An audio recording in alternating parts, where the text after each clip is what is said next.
আমাকে একটা ট্রিট দাও না। তুমি তোমার স্ত্রীর বন্ধু হিসাবে আমাকে ট্রিটে নিয়ে যেতে পারো না? অভিনব কিছু বলার আগেই চাহাত গাড়ির দরজা খুলে প্যাসেঞ্জার সিটে বসে পড়ল। ঠিক তখনই ম্যানেজার ফিরে এলো এবং অভিনবকে কাগজপত্র দিল। অভিনব ড্রাইভারের সিটে বসল। সে জানত চাহাত ধনী পরিবারের মেয়ে, তাই সে ঠিক করল তাকে অক্রমের হোটেলে নিয়ে যাবে।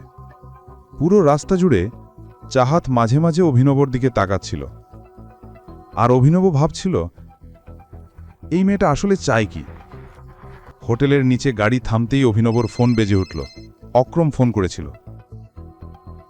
হ্যালো টাইগার, সব ঠিক আছে তো? তোমার গাড়ি আমার অফিসের নিচে দেখলাম। ওপরে চলে আসো, আমি তোমাকে একটা ভিআইপি কার্ড দিচ্ছি। অভিনব ফোন রেখে ঘুরে দেখল চাহাত তার পিছনেই দাঁড়িয়ে আছে। সে বলল, তুমি একটু এখানেই থাকো, আমি একটু কাজ ছেড়ে আসছি। চাহাত কিছু বলার আগেই অভিনব চলে গেল। চাহাত তাকিয়ে রইল তার দিকে।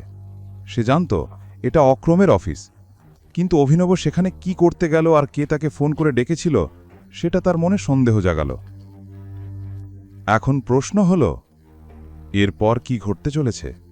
ওদিকে যখন চাহত অভিনবের উপর সন্দেহ করছিল, এদিকে অভিনব আক্রমের কেবিনে পৌঁছে গিয়েছিল। যেইমাত্র অভিনব ভিতরে ঢুকল, আক্রম তার দিকে নিজের কার্ড মারিয়ে দিয়ে বলল, এই নাও, আরাম করে লাঞ্চ করো। Thank you.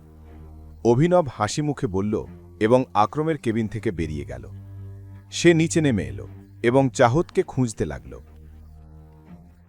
সে দেখল চাহত হোটেলের বাইরে ছাউনির নিচে দাঁড়িয়ে আছে। অভিনব তার কাছে পৌঁছল। চাহত তাকে মাথা থেকে পা পর্যন্ত দেখতে লাগল। অভিনব বলল, চলুন। দুজনে হোটেলের ভিতরে ঢুকল এবং একটি টেবিলে গিয়ে বসল। অভিনব ইচ্ছে করেই চাহতের চোখের দিকে তাকাচ্ছিল না, আর চাহত তাকে নিরবিচ্ছিন্নভাবে দেখছিল। কি হলো, সব ঠিক আছে? হ্যাঁ। আচ্ছা, তুমি কি এই অফিসেই কাজ করো? অভিনব চাহতের প্রশ্ন এড়িয়ে বলল, আমাদের কিছু অর্ডার দিয়ে ফেলা উচিত, আমার তো খুব খিদে পেয়েছে। চাহত তাকে একবার দেখল এবং একটু থেমে বলল, তুমি কি কিছু লুকোতে চাইছ আমার কাছ থেকে? আমি তোমার কাছ থেকে কিছু লুকাবো? চাহত এই কথার উত্তর দিতে যাচ্ছিল, কিন্তু তখনই ওয়েটার এসে তাদের কথার মাঝে বাঁধা দিল। অভিনব ও চাহাত ওয়েটারকে অর্ডার দিল। ওয়েটার চলে গেল, কিন্তু চাহাত তার প্রশ্ন ভুলে যায়নি।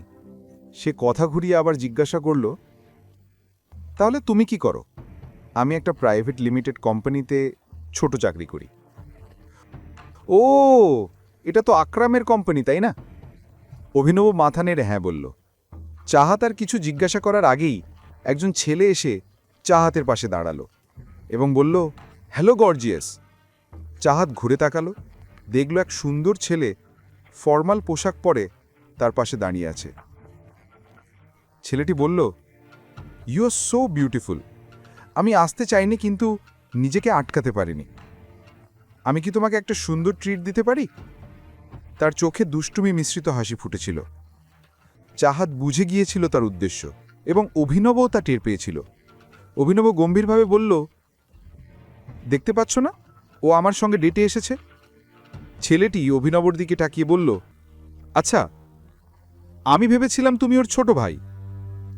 তবে যেহেতু বলেছ তুমি ডেটে আছো, তাহলে ভদ্রভাবে বলছি, এখান থেকে চলে যাও। এই কথা শুনে অভিনবর খারাপ লাগলো, কিন্তু সে কিছু বলল না। ছেলেটি বলল, তুমি এত সুন্দর, তোমাকে দেখে মনে হচ্ছে তুমি কোনো ধনী পরিবারের মেয়ে। তোমার এরকম ছেলেদের সঙ্গে ডেটে আসা উচিত না। স্ট্যান্ডার্ড রাখো, এটা ইম্পর্ট্যান্ট, রাইট? অভিনব রেগে গিয়ে বলল, অন্যকে শেখানোর আগে নিজের আচরণটা ঠিক করো। ছেলেটি অভিনবের দিকে তাকিয়ে আবার চাহাতের দিকে ঘুরল। বলল, চলো রশ্মি, আমার সঙ্গে চলো, আমি তোমাকে কোনো সমস্যা হতে দেব না। এই কথা শুনে অভিনব উঠে দাঁড়ালো এবং ছেলেটির কলার ধরে ফেলল। সবাই অবাক হয়ে গেল। সবাই চিৎকার করে বলল, এই, এটা কি করছো? ছেড়ে দাও।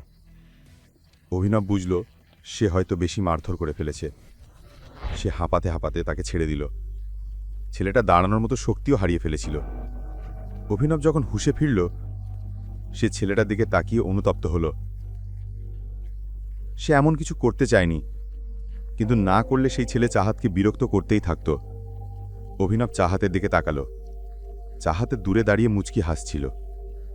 তার সেই হাসিতে অভিনবের মনে এক অদ্ভুত শান্তি এলো। এখন আর তাকে ভয় লাগছিল না। ঠিক তখনই পেছন থেকে কেউ তার কাঁধে হাত রাখল। অভিনব ঘুরে তাকিয়ে দেখল সেই একই ছেলে তাকে মারার জন্য দাঁড়িয়ে আছে।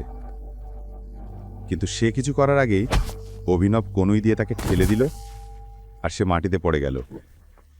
সবাই অভিনবের ছবি তুলতে লাগলো, ভিডিও করতে লাগলো। অভিনবের এটা ভালো লাগলো না। সবকিছুই তার কাছে অদ্ভুত লাগছিল। সে সেখান থেকে চলে যেতে চাইল, কিন্তু তখনই পেছন থেকে আওয়াজ এলো, এটা কি এখানে কোনো মাছের বাজার নয়, এটা একটা রেপুটেড হোটেল। এই কণ্ঠস্বর হোটেলের ম্যানেজারের ছিল। ম্যানেজার রেগে বলল, তোমার সাহস কিভাবে হলো আমাদের ভিআইপি কাস্টমারের উপর হাত তোলার? অভিনব বলল, কারণ এই লোকটাই আমাদের বিরক্ত করছিল। আমি ওর সাথে ঝামেলা করতে চাইনি, কিন্তু ও আমার বাবার সম্পর্কে বাজে কথা বলেছিল। ম্যানেজার বলল, এই সামান্য ব্যাপারে তুমি এমন কাণ্ড ঘটালে? এখনই ওর কাছে ক্ষমা চাও। এখনই পকেট এফএম অ্যাপ্লিকেশন ডাউনলোড করুন, লিংক বর্ণনায় দেওয়া আছে।